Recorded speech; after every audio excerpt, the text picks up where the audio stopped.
Trivandrum to Kasaragod വരെയുള്ള pulse അറിഞ്ഞിട്ടാണ് കൃത്യമായിട്ട് അദ്ദേഹം വിലയിരുത്തിയിട്ടാണ് പറഞ്ഞത്. അല്ലാതെ വെറുതെ വായി തോന്നി പറഞ്ഞതല്ല.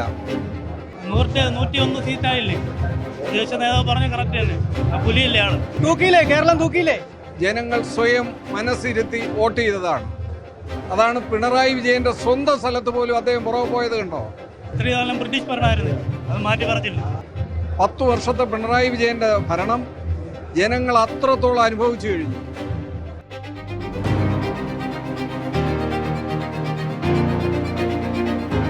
നമസ്കാരം. എന്തായാലും വലിയ ആവേശത്തിലാണ് UDF കേന്ദ്രങ്ങൾ.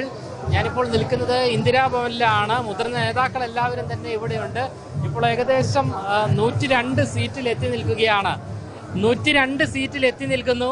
സതീശൻ പറഞ്ഞതുപോലെ, പ്രതിപക്ഷ നേതാവ് പറഞ്ഞതുപോലെ 100 കടന്നിരിക്കുന്നു. തീർച്ചയായിട്ടും അതാണ് പറയാനുള്ളത്. അത് വളരെ സന്തോഷമാണ്. അദ്ദേഹം അതിൻ്റെ ട്രിവാൻഡ്രം ടു കാസർഗോഡ് വരെയുള്ള പൾസ് അറിഞ്ഞിട്ടാണ് കൃത്യമായിട്ട് അദ്ദേഹം വിലയിരുത്തിയിട്ടാണ് പറഞ്ഞത്. അല്ലാതെ വെറുതെ വായി തോന്നി പറഞ്ഞതല്ല. 10 വർഷത്തെ പിണറായി വിജയന്റെ ഭരണം ജനങ്ങൾ അത്രത്തോളം അനുഭവിച്ചു കഴിഞ്ഞു. മനസ്സിലായില്ലേ? ഇത് ജനങ്ങൾ സ്വയം, കോൺഗ്രസ് പറഞ്ഞത് മാത്രമല്ല, ജനങ്ങൾ സ്വയം മനസ്സിരുത്തി വോട്ട് ചെയ്തതാണ്. അതാണ് പിണറായി വിജയന്റെ സ്വന്തം സ്ഥലത്ത് പോലും അദ്ദേഹം പുറകെ പോയത് കണ്ടോ? എന്തായാലും ഇതാണ് പ്രതികരണം.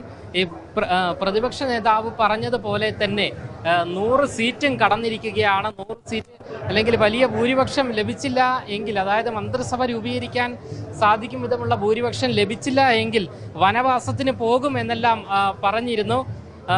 ചേട്ടാ, പ്രതിപക്ഷ നേതാവ് പറഞ്ഞിരുന്നു വലിയ ഭൂരിപക്ഷം നേടുമ്പോൾ ആ ഒരു ഭൂരിപക്ഷത്തിലേക്ക് എത്തിയിരിക്കുന്നു. 100 സീറ്റ് കടന്നിരിക്കുകയാണ്. അതെ, അല്ല, അത് പ്രതിപക്ഷ നേതാവിന്റെ അഭിപ്രായങ്ങൾ നേരത്തെ കണക്കൂട്ടി. അതായത് 44 സീറ്റിൽ നിന്നാണ് അദ്ദേഹം ഈ സംസ്ഥാനത്തിന്റെ പ്രതിപക്ഷ നേതാവായത്. അന്നുള്ള അദ്ദേഹത്തിന്റെ നിശ്ചയദാർഢ്യം കൊണ്ട് തന്നെയാണ് ഇപ്പോൾ ഈ 100-ലധികം സീറ്റിലേക്ക് ഇന്ത്യൻ നാഷണൽ കോൺഗ്രസിന് എത്താൻ കഴിഞ്ഞത്. അദ്ദേഹത്തിന്റെ തന്നെ മാത്രം കഴിവ് തന്നെയാണ്. അദ്ദേഹം വഞ്ചി തുഴഞ്ഞത് കൊണ്ട് തന്നെയാണ്. ആ വഞ്ചി ഇനി അദ്ദേഹം തന്നെ ഇരുന്ന് ഭരിക്കുകയും ചെയ്യും. ഈ VD സതീശന് എങ്ങനെയാണ് ഇത്രയും കൃത്യമായി കണക്ക് പറയാൻ സാധിക്കുന്നത്? അദ്ദേഹം 5ാമത്തെ പ്രാവശ്യം MLA ആയ മനുഷ്യനല്ലേ. 5 പ്രാവശ്യം അദ്ദേഹം നേരത്തെ പിറവത്ത് നിന്ന് ജയിച്ചിരുന്നു. ഇപ്പോൾ വീണ്ടും അദ്ദേഹം ആ സ്ഥാനത്തേക്ക് തന്നെ വന്നിരിക്കുന്നു. അദ്ദേഹത്തിന്റെ ഭരണ നൈപുണ്യ സാമർഥ്യം തന്നെയാണ് ഇന്ന് കേരളം UDFന്റെ കയ്യിലേക്ക് എത്തിച്ചത്. എന്തായാലും ഇതാണ് പ്രതികരണം. ഇത്ര കറക്റ്റായി എങ്ങനെയാണ് കണക്ക് പറയാൻ സാധിക്കുക എന്നുള്ള ചോദ്യമാണ് ഉയർന്ന് വരുന്നത്. എന്തായാലും കൃത്യമായ കണക്കുകളിലേക്ക് UDF എത്തുന്നു.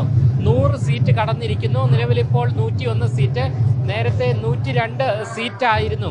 എന്നാൽ ഇപ്പോൾ 101ലേക്ക് എത്തിയിരിക്കുന്നു. വളരെ വിജയം ഏകദേശം ഉറപ്പിച്ച മട്ടാണ്. ഇന്ദിരാഭവന് മുന്നിൽ വലിയ രീതിയിലുള്ള ആഘോഷ പ്രകടനങ്ങളാണ് നിലവിലിപ്പോൾ നടന്നുകൊണ്ടിരിക്കുന്നത്.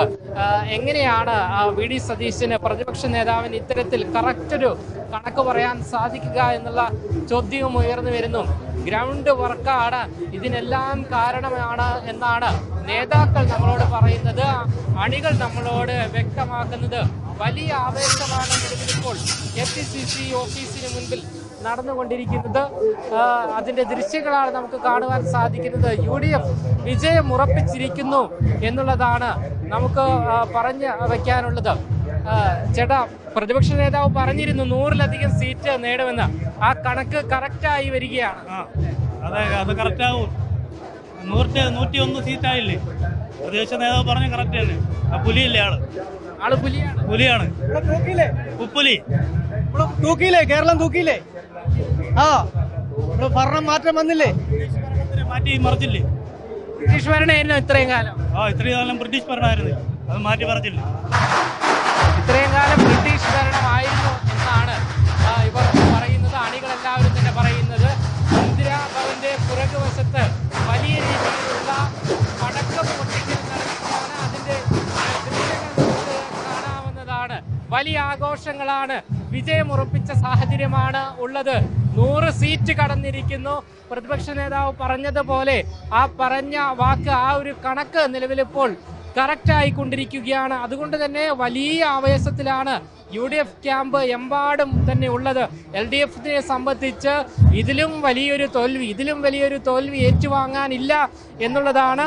ഏകദേശം 37 സീറ്റിനോട് LDF എത്തിയിരിക്കുകയാണ്. അതായത് പരാജയത്തിന്റെ അങ്ങേ അറ്റത്ത് എത്തിയിരിക്കുകയാണ് LDF എന്ന് നിലവിൽ വ്യക്തമാവുകയാണ്. കണ്ണൂരിലടക്കം ചില ചുവന്ന കോട്ടകളടക്കം UDF പിടിച്ചടക്കിയിരിക്കുന്നു.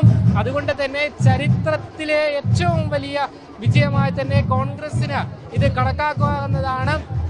നമ്മളിവിടെ രാവിലെ വന്നത് മുതൽ ഇവിടെ KC വേണുഗോപാലിന്റെ ഉൾപ്പെടെ ഫ്ലെക്സുകൾ കണ്ടിരുന്നു. നിലവിൽ ഇപ്പോൾ രമേശ് ചെന്നിത്തലയുടെ ഉൾപ്പെടെ ഫ്ലെക്സുകൾ റോഡിൽ ഉയർന്നിരിക്കുകയാണ്. വലിയ ആവേശത്തിലാണ് പ്രവർത്തകരെല്ലാവരും തന്നെ ഉള്ളത്. എന്തായാലും UDF തൂക്കിയിരിക്കുന്നു. UDF തരംഗം കേരളത്തിലെമ്പാടും അലയടിച്ചിരിക്കുന്നു എന്ന് ഈ ഒരു തെരഞ്ഞെടുപ്പ് ഫലം പുറത്തു വരുമ്പോൾ നമുക്ക് വ്യക്തമാവുകയാണ്. ഇത്തരം